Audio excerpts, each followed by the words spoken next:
సుద్దపల్లి గ్రామ ప్రజలందరికీ నమస్కరించి నేను మీ లింగాల గంగాధర్. గ్రామంలో జరుగుతున్న సర్పంచ్ ఎలక్షన్లకు సంబంధించి గ్రామంలో ఉన్న బీసీలందరికీ కొన్ని ముఖ్యమైన విషయాలు చేర్చాలనే ఉద్దేశంతో, వాళ్ళందరితో పంచుకోవాలన్న ఉద్దేశంతో నేను ఈ వీడియో మెసేజ్ని పంపడం జరుగుతుంది. అందరూ, ముఖ్యంగా బీసీలందరూ శ్రద్ధగా ఈ వీడియోని వినాలి. విని మరి మనం ఓటు ఎవరికి వేయాలి, మనం ఎట్లా ఆలోచించాలి ఇప్పటి నుంచి అనేవి కొన్ని చాలా చరిత్రలో ఉన్న చాలా ముఖ్యమైన విషయాల్ని ఒక 10 నిమిషాలు మీకు ఎక్స్ప్లెయిన్ చేయడానికి ప్రయత్నం చేస్తాను నేను. కనుక వీడియో చాలా ముఖ్యమైనది, బీసీల జీవితాలకు సంబంధించింది, బీసీల భవిష్యత్తుకు సంబంధించింది. కనుక బీసీలందరూ కొంచెం శ్రద్ధగా వినాలని నా మనవి. అయితే అందరూ అనుకుంటుండొచ్చు, ఎట్లా అంటే ప్రతి 5 ఏళ్ళకి ఒకసారి వచ్చే సర్పంచ్ ఎన్నికలే కదా, ఎవరు నచ్చితే వాళ్ళకు ఓటేసుకుందాం వెళ్ళిపోదామని మనం ఎప్పుడు అనుకున్నట్టు అనుకుంటున్నాం.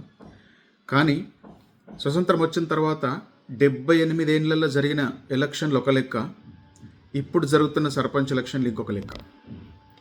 ఎందుకో కూడా నేను చెప్తాను మీకు. ఎందుకంటే గత 78 సంవత్సరాలలో మనం ఇదే ప్రాసెస్ ఫాలో అయినాం. ఎట్లా అంటే ఎవరో ఇద్దరు నిలబడతారు, లేదా ఏకగ్రీవం చేస్తాం, లేదా నచ్చిన వాళ్ళకి ఓటేసుకుంటూ వెళ్ళిపోవడం జరిగింది. రైట్. కానీ రాష్ట్రం మొత్తం ఇప్పుడు ఒక కొత్త ఆలోచనతో, రాజకీయాలలో ముఖ్యంగా బీసీలు ఒక కొత్త ఆలోచనతో రాష్ట్రం మొత్తం ఐక్యమైపోయి ముందుకెళ్తున్న సందర్భం ఇది. కనుక మరి మన గ్రామంలో ఉన్న బీసీలకు కొందరికి తెలియవచ్చు, తెలియకపోవచ్చు. కనుక ఈ వీడియో మెసేజ్ ద్వారా మీ అందరికీ ముఖ్యమైన విషయాలు చేరువవ్వాలి. ప్లస్ మీరు సరి అయిన నిర్ణయంతో ఒక్క సర్పంచ్ ఎలక్షనే కాదు, వచ్చే MPTC, ZPTC, MPP plus MLA ఏ ఎలక్షన్ అయినా ఎట్లా ఓటేయాలన్నది ఈ వీడియో మెసేజ్ ద్వారా మనం అందరం తెలుసుకోవాల్సిన అవసరం ఉంది. అయితే ఎవరైతే చరిత్రను తెలుసుకోరో వాళ్ళు కొత్త చరిత్రను రాయలేరు. కనుక మనం కూడా ముఖ్యంగా బీసీలం ఫస్ట్ చరిత్ర తెలుసుకోవాలా. సడన్గా ఓటు వేయడానికి ఎందుకు ఆలోచించాలంటే దానికి కొన్ని కారణాలు ఉంటాయి. వాటన్నిటిని తెలుసుకొని మనం ఎలా ముందుకు వెళ్ళాలన్న విషయాన్ని అప్పుడు మనం డిసైడ్ చేసుకోవాలి. అయితే మీకు ఒక 4-5 పాయింట్లు మాత్రమే నేను చెప్తాను, ముఖ్యమైన పాయింట్లు. దాన్ని బట్టి మనకు అర్థమవుతుంది మనం ఎంత నష్టపోతున్నాం, మరి ఏ విధంగా మనం తేరుకోవాలి, ఏ విధంగా మనం తెలివైన నిర్ణయం తీసుకోవాలి అన్నది ఈ వీడియో ద్వారా మీకు అందరికీ అర్థమవుతుంది. అయితే ఒక 2-3 పాయింట్లు నేను గతం గురించి చెప్తాను. ఒకటో పాయింట్ నేను రిజర్వేషన్ల గురించి చెప్తాను. భారతదేశంలో రిజర్వేషన్ల సిస్టమ్ గురించి ఒక్క నిమిషం చెప్తాను మీకు అందరికీ. 1947 తర్వాత, మనకు స్వతంత్రం వచ్చిన తర్వాత కులగణన, అంతకుముందే చేసిన ఒక పాత కులగణన ఉంటే, కులగణన ప్రకారం వాళ్ళు ఏం చేశారంటే, బాగా పేదవాళ్ళు లేకపోతే అంటరానితనాన్ని ఎదుర్కొంటున్న వాళ్ళ కోసం ప్రభుత్వ పరంగా కొంత రిజర్వేషన్ ఉంటే వాళ్ళని తొందరగా సమాజంలో కలపచ్చన్న ఉద్దేశంతో రిజర్వేషన్ని తీసుకొచ్చారు. రిజర్వేషన్ని తీసుకొచ్చినప్పుడు ఎస్సీలని వాళ్ళ జనాభా లెక్కగట్టి వాళ్ళకి రిజర్వేషన్ ఇచ్చిండ్రు, ఎస్టీలని జనాభా లెక్కగట్టి వాళ్ళకి రిజర్వేషన్ ఇచ్చిండ్రు.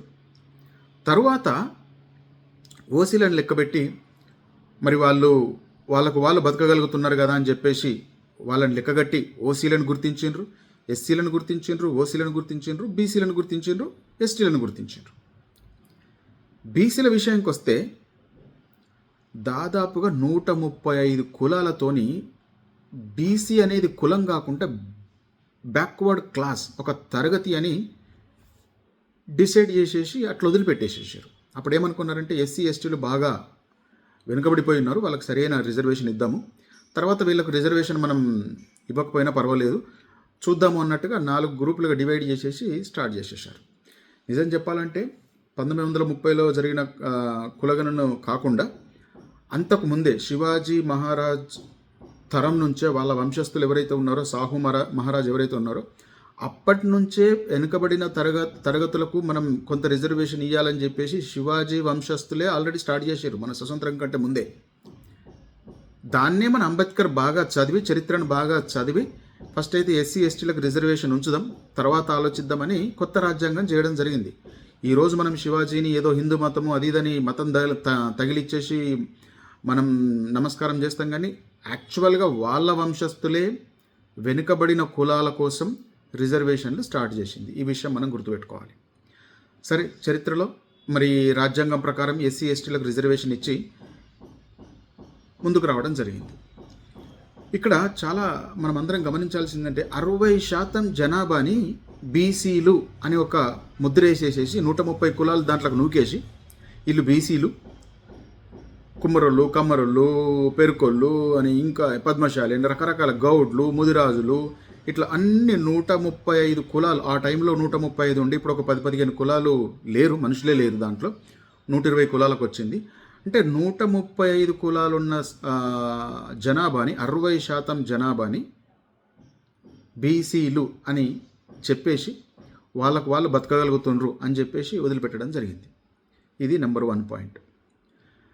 నెంబర్ 2 ఏంటంటే స్వతంత్రం తర్వాత మెల్లమెల్లగా చూసినప్పుడు ఏమైందంటే లేదు బీసీలలో కూడా చాలా వెనుకబడ్డోళ్ళు ఉన్నారు, చాలా దిక్కులేని వాళ్ళు కూడా ఉన్నారు.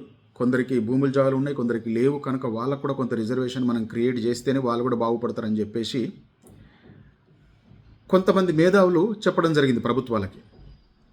కానీ ప్రభుత్వం వినడం, ఒక కమిటీ వేయడం, ఒక కమిషన్ వేయడం, ఒక 10 ఏళ్ళు చూడడం, ఒక 20 ఏళ్ళు చూడడం, ఒక 30 ఏళ్ళు చూడడం, కానీ రిజర్వేషన్ని ఫిక్స్ చేసేదానికి బాగా టైం తీసుకున్నారు.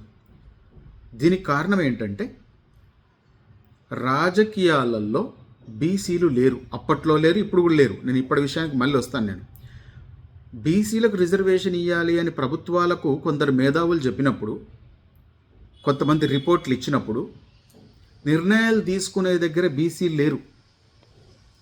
మంత్రులు బీసీలు కాదు, ఎమ్మెల్యేలు బీసీలు కాదు, అక్కడున్న ఎవరు బీసీలు కారు. కనుక ఆ బీసీలకు సంబంధించిన విషయం పక్కన పెడుతూ లాస్ట్కి వస్తే అవును బీసీలకు కూడా రిజర్వేషన్ ఇవ్వాలా, 60% ఉన్నారు కానీ ఒక 27% అయితే రిజర్వేషన్ ఇద్దాము అని డిసైడ్ చేయడం జరిగింది. ఎస్సీలు 18% ఉన్నారు, వాళ్ళకు 18% రిజర్వేషన్ ఇవ్వాలి, బాగా పేదోళ్ళు కనుక. ఎస్టీలు 12% ఉంటే వాళ్ళకి 12% రిజర్వేషన్ ఇవ్వాలి. అంటే వాళ్ళ జనాభా ఎంత ఉంటే వాళ్ళకి అంత రిజర్వేషన్ ఇవ్వాలన్నది చట్టపరంగా వాళ్ళకు ఉంది. కానీ బీసీలకు ఏ చట్టం లేకపోయేసరికి 27%, 60% ఉన్న బీసీలకు 27% రిజర్వేషన్ ఇవ్వాలి. వాళ్ళలో కూడా చాలా వెనుకబడ్డ వాళ్ళు ఉన్నారు అని చెప్పేసి 27% రిజర్వేషన్ ఇంప్లిమెంట్ చేయడం చాలా లేటుగా ఇంప్లిమెంట్ చేయడం స్టార్ట్ చేశారు. ఈ పాయింట్లో మనం గుర్తుపెట్టుకోవాల్సింది ఒకటి ఏంటంటే నిర్ణయం తీసుకునే దగ్గర మనకు లేరు కనుకనే ఆ రిజర్వేషన్ కూడా కొన్ని ఏండ్లకు వచ్చింది బీసీలకు, అంతకుముందు రాలే. అది కూడా 27%, అది కూడా ఇప్పుడు ప్రాపర్గా ఇంప్లిమెంట్ చేస్తలే. దాన్ని కూడా చాలా రకరకాలుగా మెసప్ చేసేసి ఇంప్లిమెంట్ చేస్తున్నారు. ఈ విషయం కూడా మనం గమనించాలి. ఇది పాయింట్ నెంబర్ 1. పాయింట్ నెంబర్ 2, ఈరోజు తెలంగాణ బడ్జెట్ 3 లక్షల కోట్లు. ఈ విషయం బాగా వినాలి యువకులు, చదువుకున్న వాళ్ళందరూ. తెలంగాణ బడ్జెట్ 3 లక్షల కోట్లు. అది ఎట్లా జమ అవుతుంది 3 లక్షల కోట్లు అంటే బీసీలలో ఉన్న 60% ప్రజలు కూడా కష్టపడితేనే, ఈ ప్రజలందరినీ ఉత్పత్తి కులాలు అంటారు. రకరకాల పనులు చేయడం వల్ల ఖజానాకు డబ్బు వస్తుంది. బీసీలు, ఎస్సీలు, ఎస్టీలు, ఓసీలు అందరూ కష్టపడితేనే ఖజానాకు డబ్బు వస్తుంది.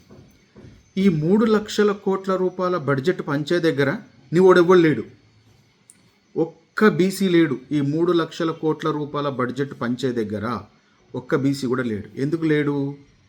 మనం బీసీలకు ఓటు వేయలే, బీసీ ఎమ్మెల్యేలు ఎన్నుకోలే. మళ్ళీ ఎప్పటిలాగానే ఎలక్షన్ వచ్చినప్పుడు ఎవరికొకరికి ఓటు వేయడం, మనకు అవగాహన లేకపోవడం, ఎవరికో ఓటు వేయడం, చప్పట్లు కొట్టేయడం, కంప్లీట్ చేయడం, 5 సంవత్సరాల వరకు చప్పటి దాకా ఒక్కోవడం. ఈరోజు 3 లక్షల కోట్ల బడ్జెట్ దగ్గర ఒక్క బీసీ లేకపోవడానికి కారణం ఏంటంటే 60% జనాభా ఉన్న మనం లెక్క ప్రకారం 70 మంది ఎమ్మెల్యేలు ఈరోజు అసెంబ్లీలో ఉండాలి. 70 మంది ఉండాలి. ఎంతమంది ఉన్నాం? 19 మంది బీసీ ఎమ్మెల్యేలు అసెంబ్లీలు ఉన్నారు. ఈ బీసీ ఎమ్మెల్యే అసెంబ్లీలు ఉన్న తక్కువ సంఖ్య, వీళ్ళు మాట్లాడింది ఎవరు పట్టించుకోరు. ఎందుకంటే మిగతా 40-50 మంది గట్టి పాలకులు 80 ఏళ్ళ నుంచి 78 ఏళ్ళ నుంచి వాళ్ళైతే పాలిస్తున్నారో వాళ్ళే బాగా పిడికిలు బిగించి వాళ్ళ వ్యవస్థనంతా వాళ్ళ కంట్రోల్లో ఉంచుకొని ఆ బడ్జెట్ దగ్గర కూడా వాళ్ళే ఉంటున్నారు. ఇది నెంబర్ 2 మైనస్ పాయింట్ బీసీలకి. రైట్. నెంబర్ 3 చూస్తే ఇప్పుడు ఇంకొకటి నెంబర్ 2లో కూడా మనం గమనించాల్సింది ఏంటంటే 60% ఉన్న మనం 60% ఉన్న మనం పాల్లేషేడు దగ్గర మనం ఉండకుండా 10% కూడా లేని, 10% కూడా కాదు, ఒక 2-3% ఉన్న ఒక 2-3 కులాలోళ్ళు కొన్ని ఏళ్ళ నుంచి ఆ పాల్లేషేడు దగ్గర వాళ్ళే ఉన్నారు. మనోళ్ళు ఎవ్వడూ లేడు. ఎవ్వడు లేకపోయేసరికి ఏమవుతుంది, నీ పాలు గింతే అంటే నువ్వు గంతే తీసుకోవాలా. అలా ఎంత డబ్బు ఉన్నది, నాకు ఎంత రావాలా, నాకు పాలు గింతే ఎందుకు వచ్చింది అని అడిగే అవగాహన కూడా లేదు. ఎందుకంటే మనోళ్ళు లేరు, అడిగేటోళ్ళు లేరు. సింపుల్ అది. ఇక మూడో విషయానికి వస్తే, ఇప్పుడు నేను చెప్పిన 2-3 విషయాలు ఉన్నాయి కదా మీకు. ఈ విషయాల గురించి బయటకు చెప్పాలంటే ఎట్లా తెలుస్తుంది మనకి? రాజకీయాల గురించి పేపర్ తెలిస్తే తెలుస్తుంది. పేపరో, టీవీయో, ఏదైనా యూట్యూబ్ ఛానల్లో చూస్తే తెలుస్తుంది కదా మనకు. 78 సంవత్సరాల దేశ చరిత్రలో ఉమ్మడి ఆంధ్రప్రదేశ్ తీసుకున్నా, తెలంగాణ తీసుకున్నా, బోలెడు పేపర్లు ఉన్నాయి. ఈనాడుతో చాలు చేస్తే ఒక 20 పేపర్లు ఉన్నాయచ్చు. ఒక్క పేపర్ కూడా బీసీది లేదు. కనుక బీసీలకు సంబంధించిన ఏ విషయాన్ని ఏ పేపర్ రాయదు. ఎందుకంటే వాళ్ళు ముందే అనుకుంటారు, రేపు ఏం రాయాలా, బీసీలకు చైతన్యవంతం చేయొద్దు, వాళ్ళ వార్తలు రాయొద్దని వాళ్ళ వార్తలు రాయరు. పేపర్లు పోయినాయి. టీవీలు చూసుకోండి, టీవీ ఛానళ్ళల్లో ఒక్కళ్ళది కూడా ఛానల్ బీసీలది ఉండదు. ఎందుకంటే పేపర్లు, ఛానళ్ళు, యూట్యూబ్ ఛానళ్ళు, మెయిన్ స్ట్రీమ్ ఛానల్ ఇవన్నీ రావాలంటే ప్రభుత్వం యొక్క సహకారం ఎంతో కొంత ఉంటుంది వాళ్ళకి. వాళ్ళు పైకి రావాలంటే ఏం చేస్తారంటే, సర్పంచ్ నుంచి సీఎం దాకా వాళ్ళ వ్యక్తులే ఉంటారు కనుక ఒక్కోళ్ళు మంచిగా వాళ్ళు కోఆర్డినేట్ చేసుకొని అన్నిట్లలో ఎస్టాబ్లిష్ అయిపోయినారు. రియల్ ఎస్టేటు, హాస్పిటల్సు, కాలేజీలు, స్కూళ్ళు, ఛానళ్ళు, టీవీలు, వార్తా పేపర్లు, సర్వం. మీరు ఈ రియల్ ఎస్టేట్ బిజినెస్లు, ఏ బిజినెస్ అయినా తీసుకోండి, ఉమ్మడి ఆంధ్రప్రదేశ్లో అయినా ఇప్పుడున్న తెలంగాణలో అయినా ఒక్క దగ్గర కూడా బీసీ లేడు, బీసీని రానియలేదు. ఎక్కడా లేరు బీసీలు. ఎందుకు తప్పెక్కడ జరిగిందంటే, బీసీలు ఎప్పుడూ రాజకీయాల వైపు చూడలే. నా పని చేసుకున్నానా, నేను బతికినా, నేను గింతే అనుకుంటూ వచ్చారు తప్ప, నేనెందుకు రాజకీయాలు చేయొద్దు, మా వర్గాల వారిని నేను ఓటేసి గెలిపించి రాజకీయాలు ఎందుకు చేపియొద్దని ఎప్పుడు బీసీ ఆలోచించలే. అక్కడ నష్టపోయాడు బీసీ. అంతేకాకుండా ఇప్పుడు ప్రస్తుత పరిస్థితికి వచ్చి ఎవరినైనా బీసీని నిలబెట్టినామనుకో, మన కళ్ళు ఎట్లా తయారైనాయంటే, 70-80 ఏళ్ళ నుంచి మనం ఎట్లా చూస్తున్నామంటే, పలానోళ్ళు అయితేనే లీడరు, పలానోళ్ళు లీడర్ అంటేనే పలానోళ్ళు ఎక్కువ ఉండాలి, లేకపోతే ఒక ఎమ్మెల్యే అంటే ఒక 30 కార్లు ఉండాలా, కథలు ఉండాలనే మన కళ్ళు ఎట్లా తయారైపోయినాయి అంటే, వాళ్ళే లీడర్లు. నార్మల్గా ఉన్న మనం ఒక బీసీని తీసుకొచ్చి ఎమ్మెల్యేగా నిలబెడితే ఓటేస్తారు మనోళ్ళు. ఎందుకంటే అవగాహన లేదు మనకి. మన బీసీకి మనం ఓటేస్తే పంచేడు దగ్గర పోయి మన బీసీ ఉండి మనోడు మంత్రి అయితే, మనోడు ముఖ్యమంత్రి అయితే మనకు రావాల్సింది పాలు పక్కా 60% మందికి ఎంత పాలు రావాలో అంత పాలు వస్తుంది. మరి పంచటోడి దగ్గర నీ ఓటు రాకపోతే ఏడికెళ్ళి వస్తుంది? మనకు తెలిసినోడు ఉంటే బంతిలో ఏడ కూర్చున్నా మనకు ఫుడ్ వస్తుంది అన్నట్టు ఇది కూడా 100% అంతే. కనుక మనం ఎట్లా చూస్తామంటే, మన బీసీ లీడర్లని గీనేం లీడరు, గీనేం ఎమ్మెల్యే అవుతాడు. ఎమ్మెల్యే అంటే మన ఆకాశంలోకి వెళ్ళి పుట్టాలా? ఇప్పుడు ఐఐటి ఎమ్మెల్యేలు అందరూ ఆకాశంలోకి వెళ్ళి పుట్టినరా? అది మనం ఆలోచించాం. ఇది ఆలోచించాలా, అక్కడ బీసీ ఉన్నాడా లేదా అని కూడా ఆలోచించాల్సిన అవసరం ఇప్పుడు స్టార్ట్ అయింది. ఇంకొక విషయం చెప్తాను మనందరికీ, ఒక్క సర్పంచ్ ఎన్నికలే కాదు, సర్పంచ్, ఎంపీటీసీ, ఎంపీపీ, జడ్పీటీసీ, రేపచ్చే ఎమ్మెల్యే ఎలక్షన్లలో కూడా మనం బీసీలని ఎన్నుకోకపోతే భవిష్యత్తు లేదు బీసీలకి. ఇది మాత్రం పక్క. ఎందుకంటే భవిష్యత్ అంతా రాజకీయాలలో ఉంది, భవిష్యత్ అంతా నిర్ణయం తీసుకునే దగ్గర ఉంది, భవిష్యత్ అంతా బడ్జెట్ వంచే దగ్గర ఉంది. ఇవెక్కడ మనం లేము, న్యాయ వ్యవస్థలో లేము, ఎక్కడా లేము.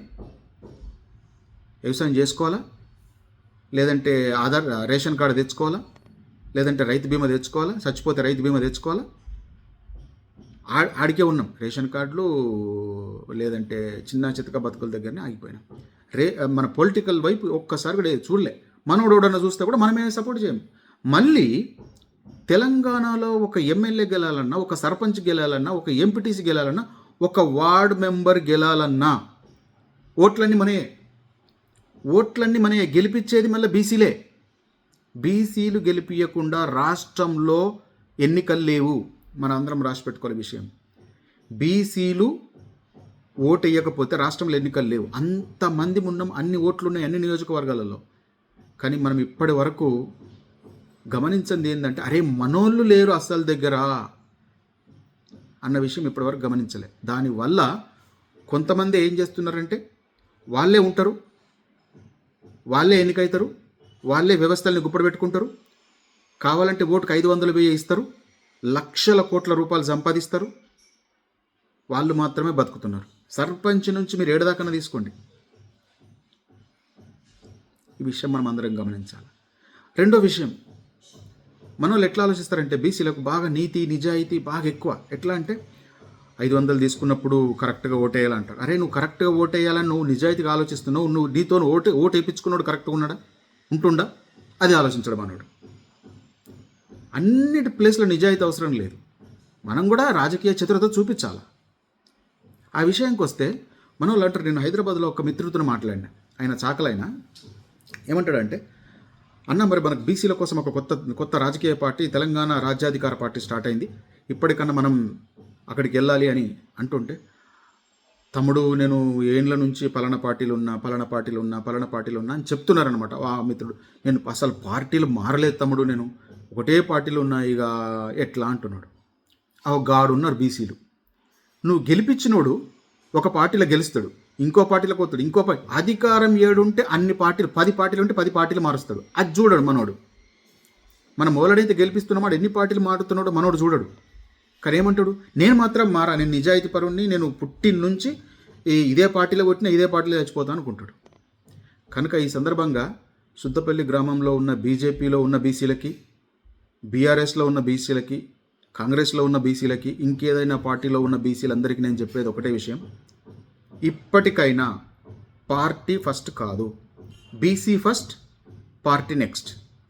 అందరం గుర్తుపెట్టుకోవాలి, బీసీ ఫస్ట్ పార్టీ నెక్స్ట్. ఇప్పుడు రాబోయే ప్రతి ఎన్నికలో బీసీ ఫస్ట్ పార్టీ నెక్స్ట్. 2028లో బీసీ సీఎం కాబోతున్నాడు. రాష్ట్రం మొత్తం ఆల్రెడీ చైతన్యవంతం అయిపోయింది.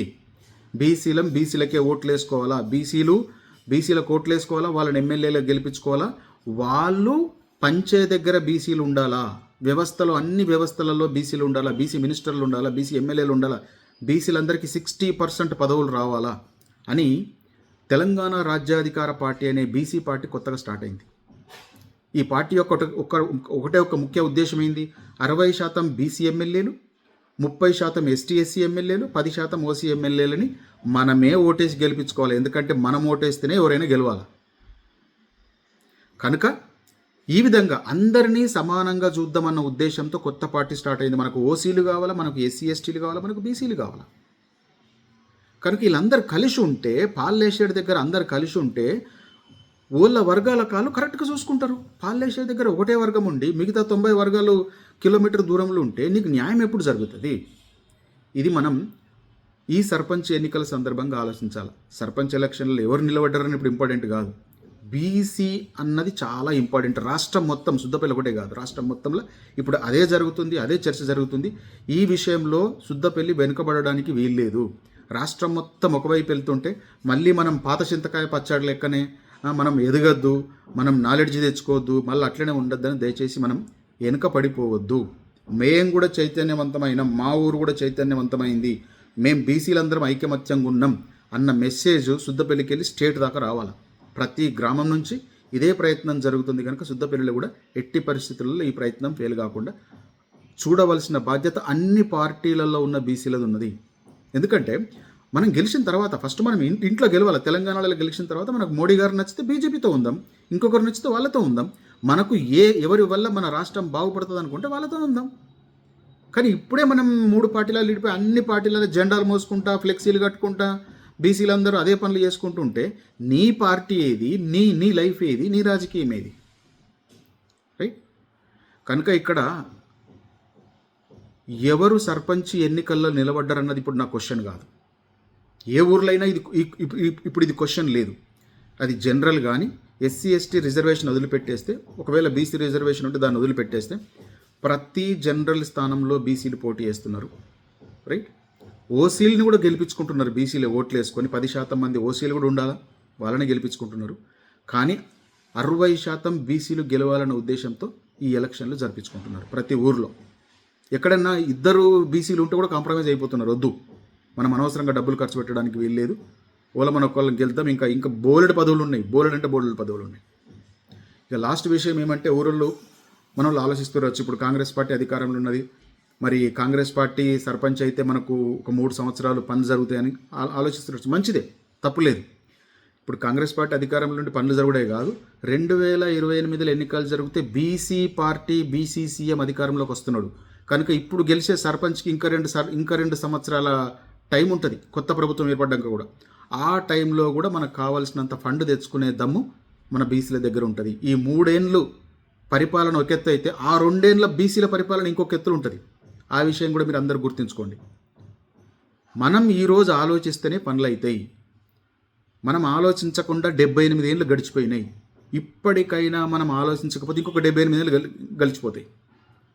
కనుక మనం రాజకీయాల వైపు చూడాలి, మనోన్ని గెలిపించి రాజకీయాలకు పంపించాలి, పాళ్ళు వంచే దగ్గర మనోన్ని ఉంచాలి.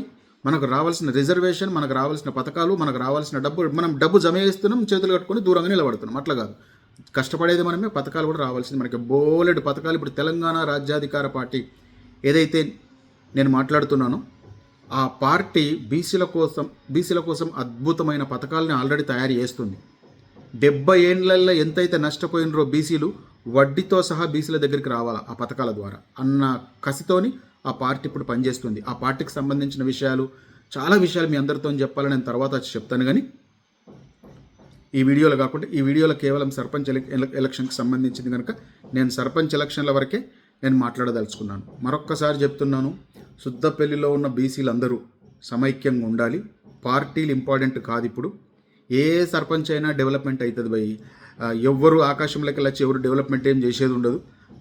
ప్రభుత్వం డబ్బులు ఇస్తే డెవలప్మెంట్ ఎవరైనా చేయొచ్చు, ప్రాబ్లం ఏం లేదు. కనుక ఇప్పుడు ఎవరైతే బాగుంటుందని మాత్రం ఆలోచించకండి. బీసీ అయితే చాలు అనేది ఆలోచించండి. డెవలప్మెంట్ ఆటోమేటిక్గా జరిగే రోజులు వస్తాయి, జరుగుతుంది. ఈ విషయం మనం అందరం గుర్తుపెట్టుకోవాలని ఈ సందర్భంగా మీ అందరికీ ఈ విషయాన్ని తెలియజేయాలనే ఉద్దేశంతో నేను ఈ ముఖ్యమైన కొన్ని విషయాలు మీకు చెప్పడం జరుగుతుంది. కనుక ఎట్టి పరిస్థితులలో నేను మళ్ళీ చెప్తున్నాను, సర్పంచ్ ఎన్నికలతో అయిపోలేదు. ఈరోజు జరిగే ఎన్నిక 2028కి సూటు పెట్టాలి. 2028కి సూటు పెట్టే ఎలక్షన్ ఈరోజు జరుగుతుంది సుద్దపల్లిలో అని మనం అందరం గుర్తుపెట్టుకోవాలి. ఎందుకు అంటే మేము బీసీల ఏకమైనమని ప్రతి ఊరు చెప్పగలిగి, ఎంపీటీసీలు, జడ్పీటీసీలు, ఎంపీపీలు, ఎమ్మెల్యేలు, ఇంకా మిగతా పదవులు అన్నీ 60% బీసీలకు రావాలంటే బీసీలు కళ్ళు తెరవాల్సిన అవసరం ఉంది. ఇంకా బీసీలు ఎట్లా నష్టపోయినారు అనేది లెక్కలతో సహా, ఆధారాలతో సహా ఇంకొకసారి సుద్దపల్లిలో మనం తెలంగాణ రాజ్యాధికార పార్టీ తరపున మీటింగ్ పెట్టి లెక్కలేసి మరీ చెప్తాను. నా సొంత లెక్కలు కాదు, ప్రభుత్వం తీసిన లెక్కలు తీసి 78 ఏళ్లలో ఎన్ని లక్షల కోట్లు మనం నష్టపోయినాం, ఎన్ని రిజర్వేషన్లు నష్టపోయినాం, ఎన్ని జాబులు నష్టపోయినాం, ఎంత వెనుకబడిపోయినాం రాజకీయాల లేక అన్న విషయాలు మీకు నేను పూర్తిగా డీటెయిల్గా చెప్తాను. అది కొంచెం పక్కన పెట్టేసి ఇప్పుడు మాత్రం ఈ ఎలక్షన్లకు సంబంధించి పార్టీలన్నిట్లని పక్కన పెట్టేయండి. ఎందుకంటే రాష్ట్రం మొత్తంలో ఎస్సీ ఎస్టీలు కూడా, మీరు కొన్ని వీడియోలు చూసుంటారు, నేను కూడా పంపిస్తే, ఎస్సీ ఎస్టీలు ఏమంటున్నారు తెలుసా? బీసీలు చాలా రకాలుగా నష్టపోతున్నారు. ఒక భుజం ఎస్సీలది, ఒక భుజం ఎస్టీలది మేము మీకు ఇస్తాం, బీసీలు మా భుజాల మీద ఉండి మీరు పరిపాలన చేయండి. ఈ మాట మేము ఎందుకు అంటున్నాము అంటే, మీరు బాధ తెలిసిన వాళ్ళు మీరైతేనే పాళ్ళు కరెక్ట్ వేస్తారు, పరిపాలన కరెక్ట్ జరుగుతుంది, లేకపోతే జరగది అని ఈ సమాజంలో ఉన్న మేధావులు వీడియోలు కూడా నేను మీకు పంపుతాను. నేను అంటున్న మాటలు కాదు, వాళ్ళ వర్గాల మేధావులు వాళ్ళు అంటున్నారు, బీసీలు రాజ్యాధికారం చేయండి, మా భుజాల మీద ఎక్కి మరీ రాజ్యాధికారం చేయండి, మీరైతే మమ్మల్ని కాపాడుకుంటారు, మీ వాళ్ళని మీరు కాపాడుకుంటారు, కనుక మీరు రాజకీయాలకు రండి. 60% ఉన్న మీరు దూరం ఉండుడేంది, 3% మంది ఈ ఎస్సీ ఎస్టీలు 30%, 60% బీసీలు 90% మందికి ఈ 2-3% మంది వచ్చి పాలు వంచుడేంది? ఇది తప్పు కదా. ఇది మనం తెలుసుకోవాల్సిన అవసరం ఉంది. కనుక మరొకసారి చెప్తున్నాను, సుద్దపల్లి గ్రామంలో ఉన్న అన్ని పార్టీలలో ఉన్న బీసీలు మరియు ఎస్సీ ఎస్టీలు కూడా, మైనారిటీలు, మరియు ఈ తెలంగాణ రాజ్యాధికార పార్టీ వాదం నచ్చిన ఓసీలు కూడా. ఎందుకంటే తెలంగాణ రాజ్యాధికార పార్టీ వాదం ఏంటి? 10% ఓసీల్ని మనమే గెలిపించుకుందాం, వాళ్ళని మంత్రుల్ని చేద్దాం, ఎమ్మెల్యేని చేద్దాం, సర్పంచ్ని చేద్దాం, ప్లస్ 30% ఎస్సీ ఎస్టీని గెలిపించుకుందాం, 60% బీసీల్ని గెలిపించుకుందాం. ఇది అందరికీ నచ్చిందే. కనుక అందరూ ఐకమత్యంగా ఉండి ఈ పని చేయాలి. కనుక ఇప్పుడు ఇంకొక విషయం కూడా అర్థం చేసుకోవాలి. ఇన్నేళ్ళు మనం ఓట్లు వేసినాం కదా అందరికీ. ఇప్పుడు మీరు పోయి ఓట్లాడు, ఇప్పుడు మీరు పోయి అడగండి, మరి ఇన్నేళ్ళు మీరు సర్పంచ్లు గెలిచారు కదా, మరి ఇప్పుడు మీరు మాకు సపోర్ట్ చేయండి అనండి. సపోర్ట్ చేస్తారా చేయరా కూడా ఆలోచించండి. 78 ఏళ్ళు మేము మీకు సపోర్ట్ చేసినాం కదా, ఇప్పుడు మేము బీసీలం రాజకీయం చేయాలనుకుంటాం, మీకు ఒక 78 ఏళ్ళు, ఇప్పటి నుంచి మీరు మాకు సపోర్ట్ చేయండి అని మీరు వెళ్ళి అడగండి. వాళ్ళ ఆన్సర్ పాజిటివ్గా ఉంటే మంచిదే. పాజిటివ్ ఎందుకు ఉంటుందో కూడా ఆలోచించండి, ఎందుకు ఉండదో కూడా ఆలోచించండి. ఎందుకు అంటే వాళ్లకు ఓటు విలువ వాళ్ళకి తెలుసు, రాజకీయం విలువ వాళ్ళకి తెలుసు కనుక 500 కాదు 5,000 ఇచ్చైనా నీ ఓటు కొనడానికి రెడీ ఉంటాడు. ఎందుకంటే 5,000 నీకు ఇస్తే 5 కోట్లు సంపాదించవచ్చు అన్న విషయం వాళ్ళకి తెలుసు, కానీ నీకు తెలియదు కనుక నువ్వు 5,000 ఇస్తే 5 నిమిషాలు ఓటు అమ్మేస్తావు. ఓటు కాదు, నువ్వు అమ్ముతున్నది మన భవిష్యత్తుని, బీసీల భవిష్యత్తుని, తెలంగాణ రాష్ట్ర భవిష్యత్తుని అమ్మేస్తున్నామన్న విషయం కూడా గుర్తుపెట్టుకోవాలి. ఇక లాస్ట్ పాయింట్ చెప్పి నేను ముగిస్తున్నాను. ఎలక్షన్లలో ఎవరన్నా పాల్గొంటే దయచేసి విపరీతంగా వాళ్ళతో ఖర్చు పెట్టియకండి. మన ఇంట్లో చిన్న ఫంక్షనో పెళ్ళో చేయాలంటే 5-10 లక్షలు ఏం తీయాలి, రేపు అయితే లేదు. మరి అసొంటిది మనం పోయి రోజు 30 రోజులు 20 రోజులు క్యాండిడేట్తో విపరీతంగా ఖర్చు పెట్టించి తర్వాత గెలిచిన నుంచి వాళ్ళు ఏదైనా తప్పులు చేసిన నిలదీసే హక్కు కూడా మనకు ఉండదు. ఎందుకంటే ఇప్పుడు 20 లక్షలు ఖర్చు పెట్టిన 20 లక్షలు వడ్డీకి తీసుకొచ్చి ఖర్చు పెడితే ఎక్కడికి వెళ్ళి సంపాదించాలి, మళ్ళీ మన మీద సంపాదించాలి, ఏ పథకాలో అదో దొయ్యాలి. కనుక మనం ఓటు నిజాయితీగా వేసి వర్క్ నిజాయితీగా చేయించుకోవాలి. ఏదో గెలిచిన సందర్భంలో ఏదో ఒక పార్టీ వేసుకుంటున్నామంటే సంతోషం, కానీ ప్రతిరోజు పార్టీలాగా వేసేసి క్యాండిడేట్లని నలిపేయద్దు, ఏ క్యాండిడేట్ అన్నా కానీ. కనుక ఈ విషయంలో కూడా మన అందరికీ అవగాహన రావాలి. ఇది కూడా కొంచెం ఆలోచించండి. మనం మారకపోతే వ్యవస్థ మారదు. మేము మాత్రం ఇట్లనే ఉంటాం, కానీ వ్యవస్థ మారాలంటే ఇంకా 1000 ఏళ్ళైనా వ్యవస్థ మారదు. దయచేసి ముఖ్యంగా బీసీ మిత్రులందరూ దీన్ని ఆలోచించండి. ఈ విధంగా ముందుకెళ్దాం. రాబోయే ఎన్నికల్లో బీసీ సర్పంచ్ని గెలిపించి రాబోయే ఎన్నికల్లో అన్ని గ్రామాలలో 12,600 గ్రామాలలో బీసీ సర్పంచులు చాలా యాక్టివ్గా పనిచేస్తున్నారు ఇప్పుడు క్యాండిడేట్లు. మన గ్రామం కూడా వెనుకబడద్దు, మన ఐక్యత వెనుకబడద్దు. మీరు బీసీ సర్పంచ్ని గెలిపించి ముందుకు రావాలని మనస్ఫూర్తిగా కోరుకుంటూ థ్యాంక్ యూ వెరీ మచ్.